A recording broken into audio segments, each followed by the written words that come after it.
इस अमृत को पिला रहे हैं और परीक्षित जी महाराज पी रहे हैं। लेकिन ये अमृत पी कौन सकता है? जिस पर उस परमात्मा की कृपा हो जाए।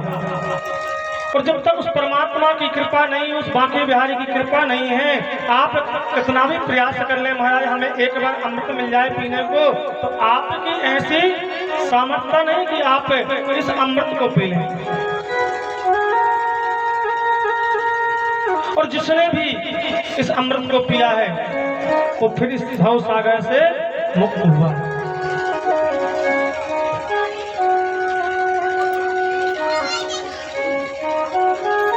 कल कपिल भगवान माता और देहूति को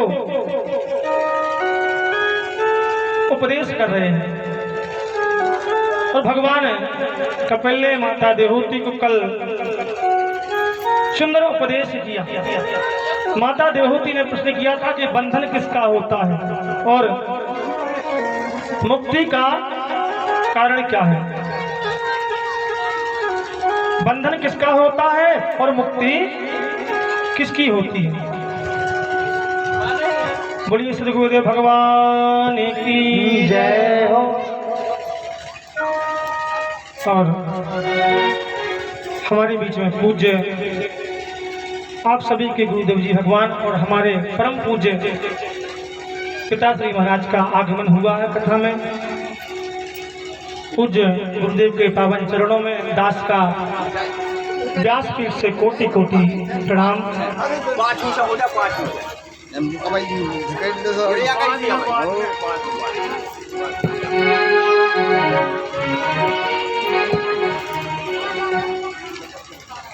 तो भगवान कपिल ने माता देहूति को उपदेश दिया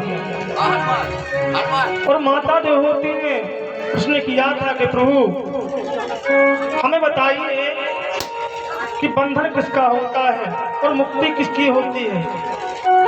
मन को बस में कैसे करें और इंद्रियों पर काबू कैसे किया जाए, क्योंकि इंद्री अपने अपनी ओर और जीव को खींच रही है। इसलिए बताइए इनको बस में कैसे किया जाए। निर्विणान तिरान धूमन आसन इंद्रिय तरसणा ऐन संभाव्यमानेना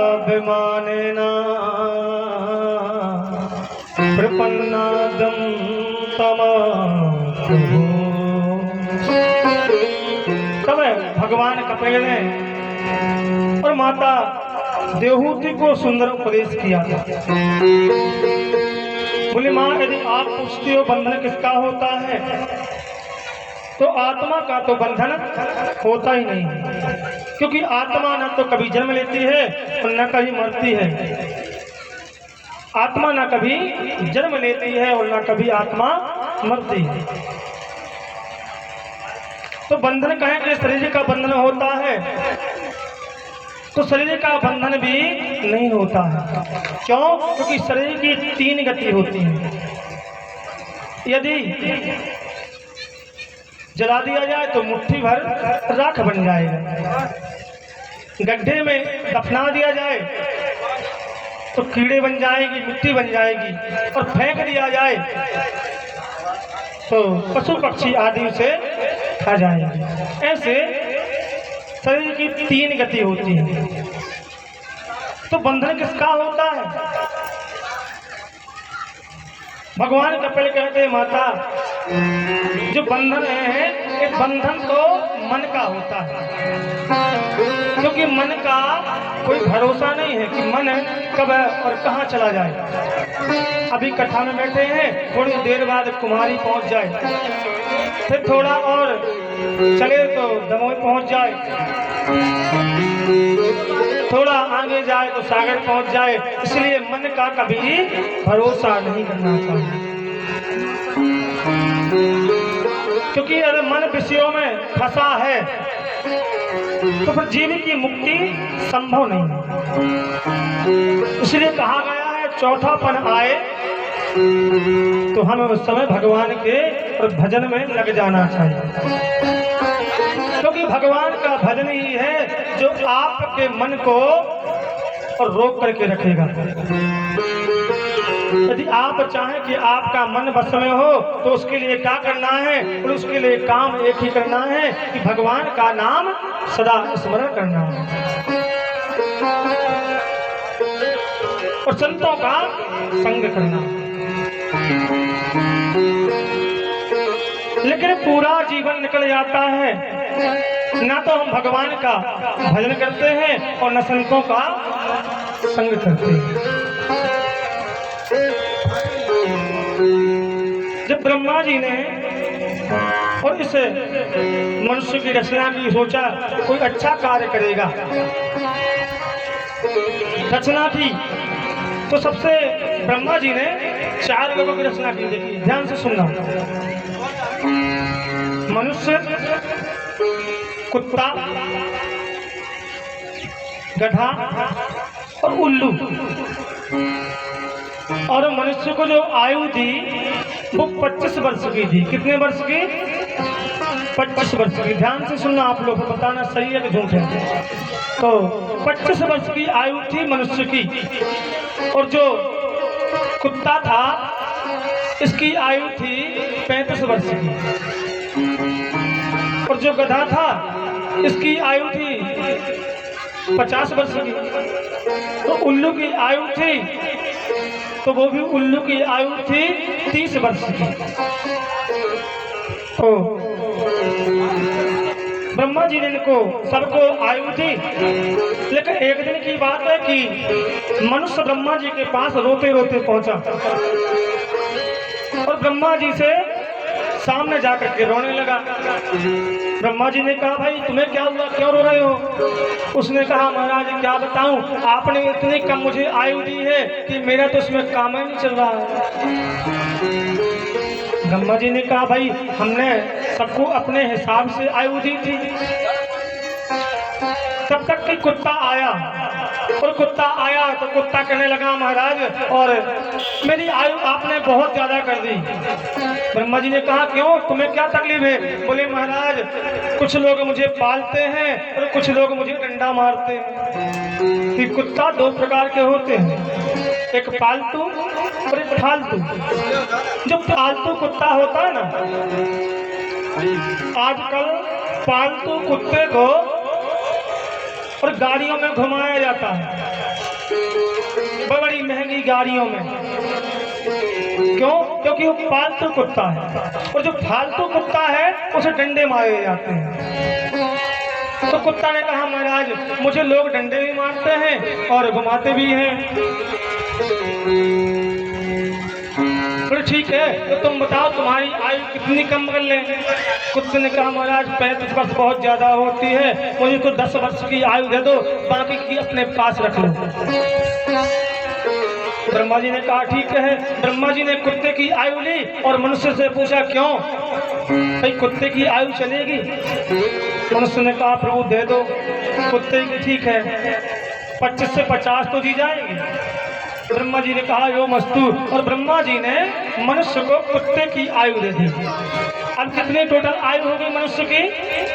50 वर्ष, क्योंकि 25 मिली थी और 25 कुत्ते की मिल गई, तो कितनी हो गई? 50 वर्ष। कुछ दिनों के बाद में और मनुष्य फिर पहुंचा, तो फिर रोने लगा। ब्रह्मा जी ने कहा, भैया अब क्या, अब तो 50 वर्ष हो गई ना। बोले, महाराज इतने भी काम नहीं चलता है, थोड़ा और बढ़ा दो।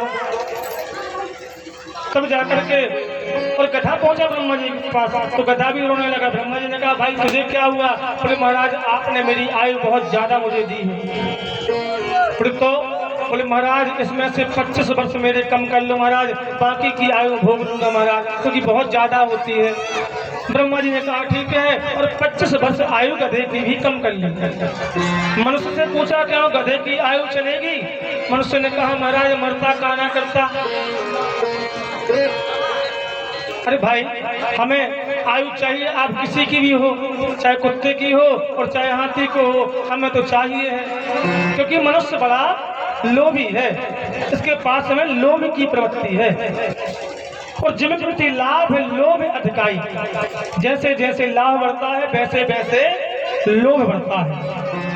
अब पहले 25 वर्ष तो काम चल रहा था, 50 वर्ष हो गई तो भी काम नहीं चला, अब 75 हो गई तो भी काम नहीं चला। फिर रोने लगा। ब्रह्मा जी ने कहा अब क्या है? बोले महाराज फिर भी कम पड़ रही है। उल्लू आया और उल्लू ने कहा महाराज मेरी आयु कम करो। ब्रह्मा जी ने उल्लू की आयु ली और मनुष्य से कहा चलेगी? बोले बिल्कुल चलेगी, और मनुष्य को दे दे। ऐसे मनुष्य की कुल आयु कितनी हो गई? 100 वर्ष की। 100 वर्ष की हो गई। अब आप लोग समझे, मनुष्य केवल 25 वर्ष तक ही और सुख शांति से अपना जीवन व्यतीत करता ना। 25 साल 25 साल के बाद में और कुत्ते जैसा भौंकने लगता है। पत्नी आई, अब पत्नी ने क्रीम मंगाई, फिर पत्नी ने पाउडर मंगाया, पत्नी ने तेल मंगाया, साड़ी मंगाई, बड़ा क्रोध आया तो कुत्ते जैसे ललकारने लगा, कुत्ते जैसे भौंकने लगा। क्यों? बोले कुत्ते की आयु जुड़ी इसलिए कुत्ते जैसा बोलने लगा। फिर 50 के बाद में जब 50 और 25 75 का चक्कर आता है तब उस समय बोझा ढोता है। कभी पत्नी का बोझा, बच्चों का बोझा, नाती का बोझा, धन कहाँ से आए कैसे आए, बोझा ढोते ढोते और 25 वर्ष और कट गए। बोले महाराज अब क्या हुआ? बोले इसे गधे की आयु लगी थी। सही बात है ना? क्योंकि बोझा आप भी ढोते हो और बोझा गधा भी ढोता है। बोझा मनुष्य भी ढोता है और बोझा गधा भी ढोता है। लेकिन जिस दिन आपकी और बोझा ढोने की शक्ति कम जाती है 75 साल के बाद में, तो आपके साथ में क्या होता है? बोले घर के बाहर एक खाट बिछा दी और अब बब्बा जी इसी में आप आराम करना, इसी में आप सुख महसूस करना। बोले अब क्या हुआ महाराज? बोले उल्लू की लगी थी। अब आई आँख फाड़ फाड़ के देखता है, कोई पानी लाएगा, कोई चाय दे दे एक कप, कोई भोजन को पूछ ले। क्यों? बोले अब उल्लू की आयु चल रही है, रात रात जागता है। जिस परिवार के लिए मैंने इतना कार्य किया, बोझा ढोया, वही सब लोग आज मुझे धिक्कार रहे हैं। बड़ा दुखी होता। क्यों? क्योंकि उल्लू की आयु लगी है। इसलिए चौथा पन जो 75 से 25 साल है उस समय भगवान का भजन करना चाहिए। प्रेम से बोलो राधे राधे। तो भगवान का भजन करना चाहिए, और भगवान का भजन नहीं करोगे तो उल्लू की तरह पूरी पूरी रात जागते रहोगे। क्योंकि बुढ़ापा बड़ा विचित्र होता है महाराज। बुढ़ापा किसी का सगा नहीं होता है। और बुढ़ापे में हालत क्या होती है? आंख में पड़ेगा जाला, नाक से बहेगा नाला, और लाठी से पड़ेगा पाला बूढ़ी जिंदगानी में। ऐसे ही होता है ना। आंख से दिखना कम हो जाता है, नाक से, और नाक बाहर निकलने लगती है, नाक से नाला बहने लगता है। और लाठी, बुढ़ापे में एक सहारा है केवल लाठी। आंख में पड़ेगा जाला, नाक से बहेगा नाला, और लाठी से पड़ेगा पाला बूढ़ी जिंदगानी में। बिस्तरों पे पड़े पड़े मलमूत्र त्याग करते रहो,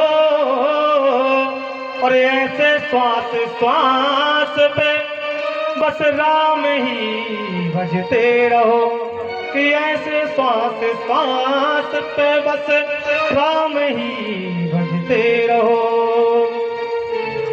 और इतने ही नहीं सुधरे आप तो बिस्तरों में और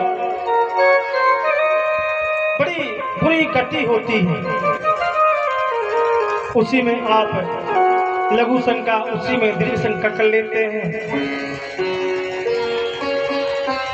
जिन बेटा बेटियों को आपने पाल पोस कर बड़ा किया है वो भी आपकी सेवा नहीं करते हैं। क्यों? क्योंकि आपने पूरा जीवन उनके लिए धन जोड़ा है, और धन जोड़ा है तो उन्हें धन कैसा मिला है? बोले महाराज पिताजी का है, अब खर्च करने में हमें क्या होता है? अरे भाई खुद का हो तो खर्च करने में भी अंधा है, और खुद के पैसा को कैसे रखा जाता है? बोले महाराज तिजोरी के नीचे, उसके ऊपर से कुछ और, फिर एक आध दो कपड़े और रख दिए।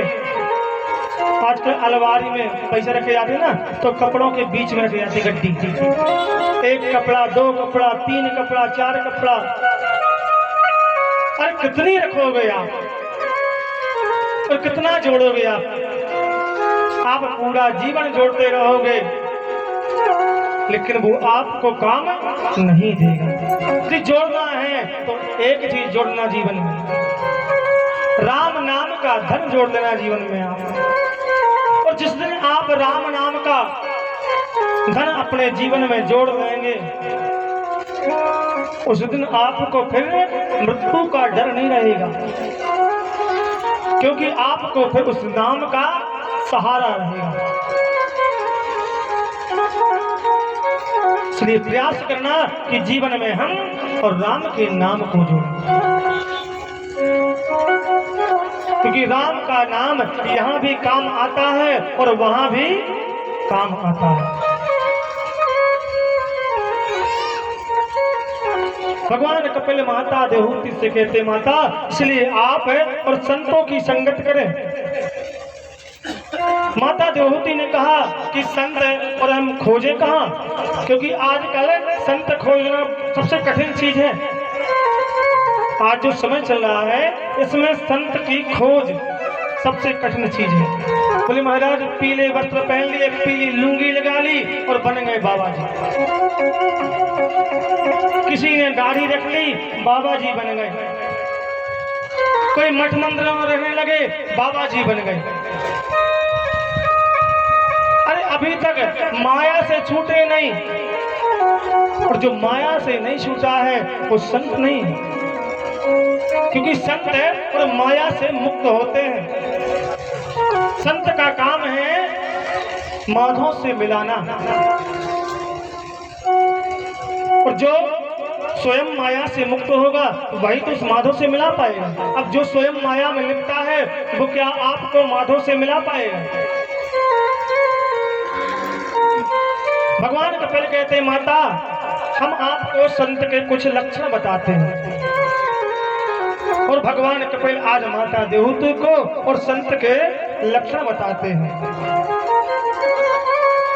तितिक्षुवा कारुणिका सुहृद सर्वदेहिना अजात शत्रुवा शान्तः साधुवा साधुभूषणा।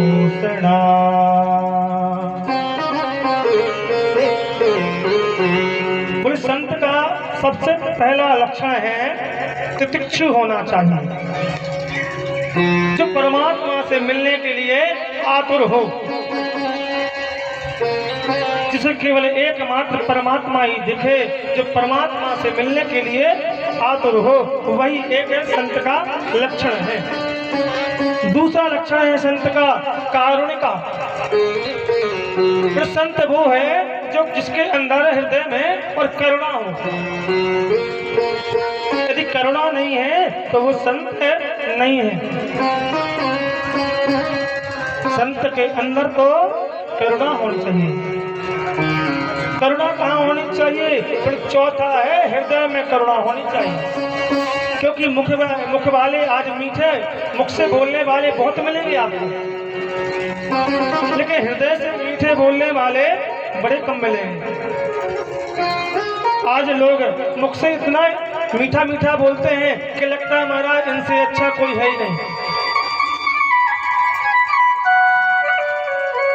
लेकिन हृदय से भी तो मीठा हो।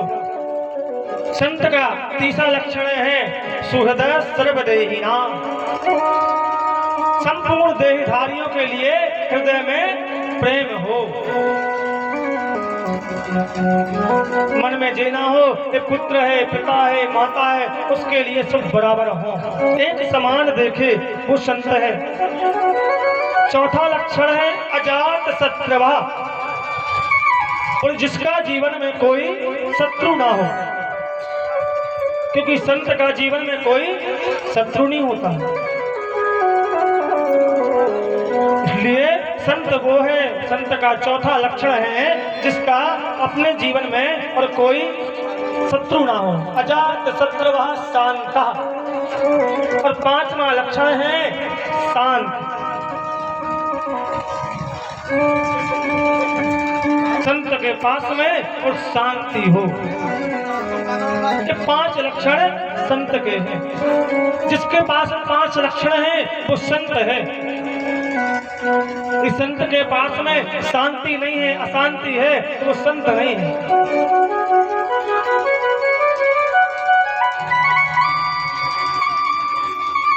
हमारे वृंदावन में आज एक पूज्य महाराज जी हैं, दोनों किडनी फेल है 20 वर्ष से। आज आप कभी YouTube में सर्च करना, पूज्य प्रेमानंद बाबा जी हैं, YouTube पे सर्च करना और आप सुनना उनके बारे में। आज यदि संत को देखना है तो उनके रूप में आप संत को देख सकते हैं। 20 वर्ष से दोनों किडनी फेल हैं, नित्य डायलिसिस होता है। रात्रि में महाराज जी का नियम है 1 बजे 1:30 बजे उठ जाना, स्नान कर लेना, और 1:30 बजे से सुबह 4:30 बजे तक वृंदावन का परिक्रमा लग जाना। लोग महाराज लाइन में खड़े होते हैं दर्शन करने के लिए रात्रि में। और ऐसी बात नहीं कि किडनी ना मिल रही हो या कोई किडनी ना दे रहा हो। बड़े बड़े धर्मात्मा, बड़े बड़े उद्योगपति, बड़े बड़े पैसों वाले, यहाँ तक कि क्रिकेटर, फिल्मी स्टार, सब आज उनकी शरण में जाते हैं। वो उनके पास से कुछ है अपने जीवन में और ज्ञान लेकर के आते हैं।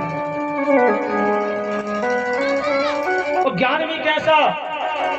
बिना अभिमान के। जो एक साधारण व्यक्ति को आसन मिलेगा वही एक मंत्री को आसन मिलेगा। यदि आपको जमीन में बैठे हैं आप, तो मंत्री भी जाएगा तो उनके यहाँ जमीन में बैठता है।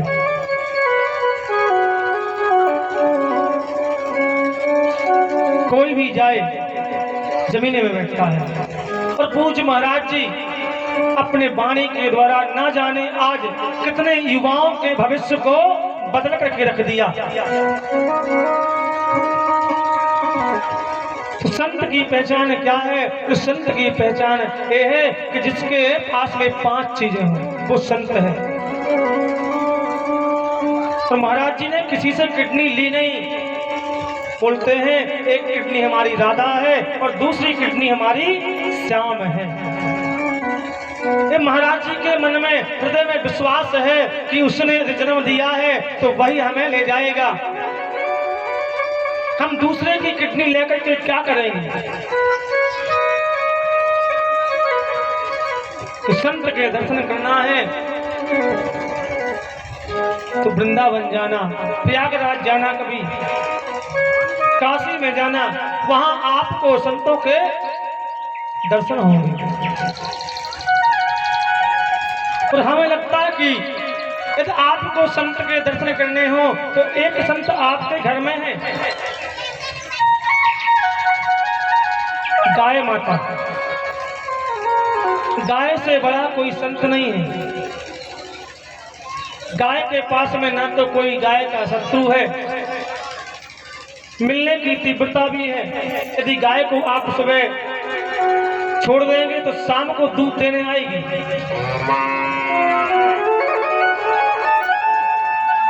ऐसे नहीं कि आपने सुबह गाय को छोड़ दिया और शाम को दूध देने न आए, क्योंकि उसे याद है, लेकिन हमें याद नहीं। हम भगवान पास कोई काम ना करे आए, भगवान फलाना काम ऐसा हो जाए हम आएंगे,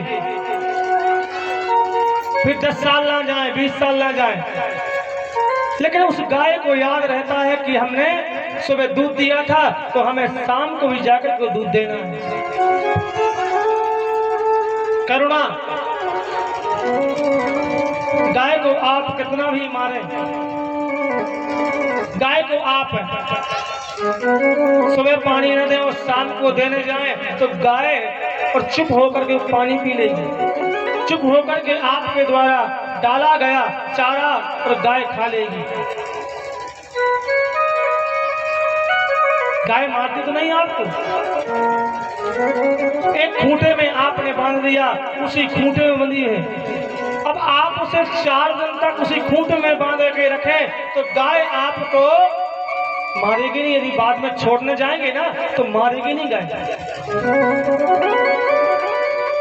क्योंकि गाय किसी को अपना शत्रु नहीं समझती।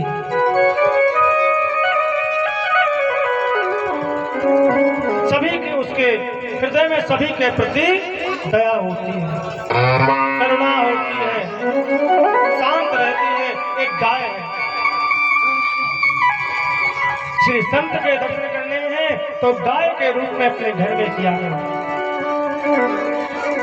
हम तो कहते हैं महाराज गाय को नित्य एक रोटी खिलानी चाहिए, पहली रोटी गाय की और अंतिम रोटी कुत्ते की होनी चाहिए, क्योंकि यदि आप नित्य गाय को रोटी खिलाते हैं तो गाय आपकी अकाल मृत्यु को भी टाल सकती है। गाय में वो सामर्थ्यता है, कैसा भी शनि चल रहा हो, कैसा भी राहु चल रहा हो, यदि गाय को आप कड़वे तेल में रोटी में कड़वा तेल लगा करके गाय को खिलाते हैं, तो श्यामा गाय मिल जाए तो अच्छी बात है, यदि खिलाते हैं तो कैसा ही बड़ा शनि का प्रभाव क्यों ना हो वो आपकी कुंडली से समाप्त हो जाएगा। एक गाय की विशेषता है। और हमारी गौ माता का तो एक एक शरीर काम में आता है, एक एक शरीर काम में आता है, ऐसी हमारी गौ माता है। लेकिन आज उन्हीं गायों पर कितना अत्याचार होता है, आज उन्हीं गायों को मारा जाता है, जंगल में छोड़ा जाता है, ट्रक वाले आते हैं ऊपर से निकाल देते हैं।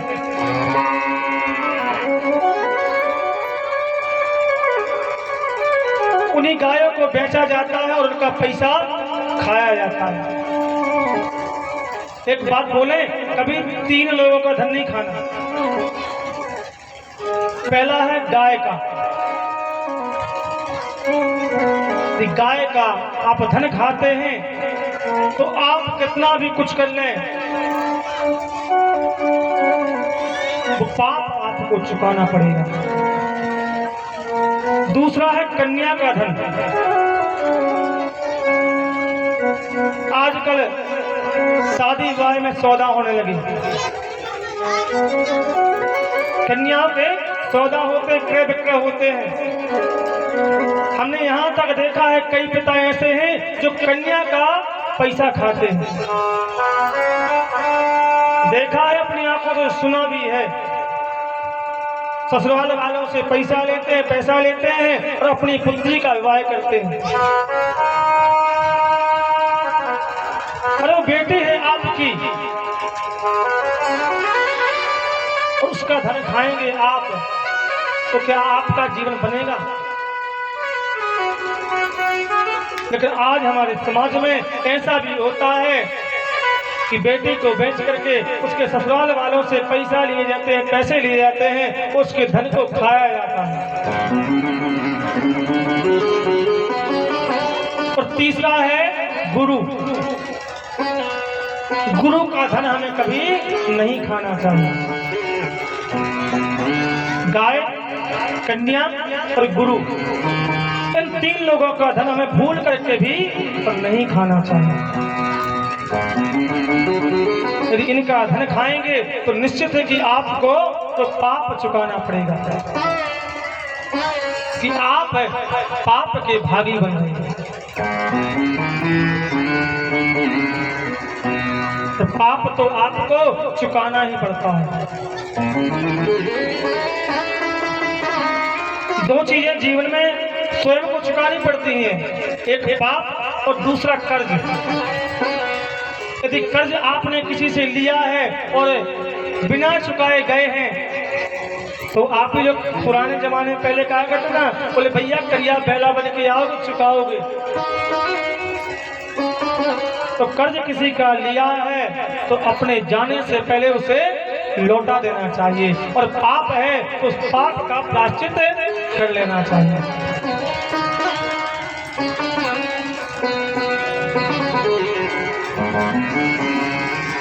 इसलिए इनका धन नहीं खाना चाहिए, और गाय से बड़ा कोई संत नहीं है। ऐसे भगवान कपिल आज माता देवहूति को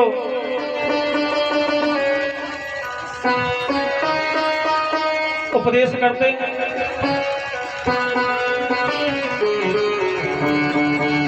और समझाते हैं। भगवान कपिल सांख्य का उपदेश किया है भगवान कपिल ने। भक्ति के बारे में भगवान कपिल ने बताया है कि भक्ति कैसे होनी चाहिए। जीवन में भक्ति कैसी होनी चाहिए। बोले भक्ति यदि भगवान की हम करते हैं तो निष्कामना रहित होनी चाहिए।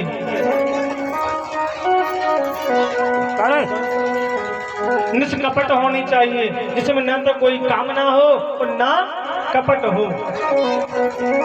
ऐसी भक्ति भगवान की होनी चाहिए, और ऐसी भक्ति यदि भगवान की नहीं करते हैं तो भगवान प्रसन्न नहीं होंगे। इसलिए भगवान की भक्ति निष्काम और निष्कपट होनी चाहिए।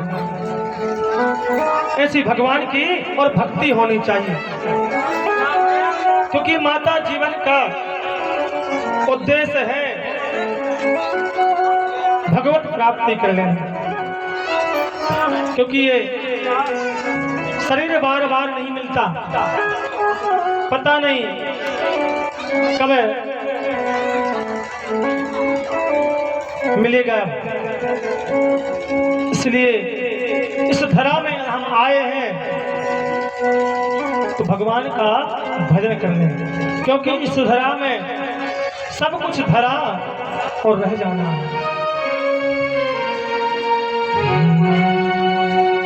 इस धरा में से धरा का सब धरा रह जाएगा। इस धरा में इस धरा का सब धरा रह जाएगा।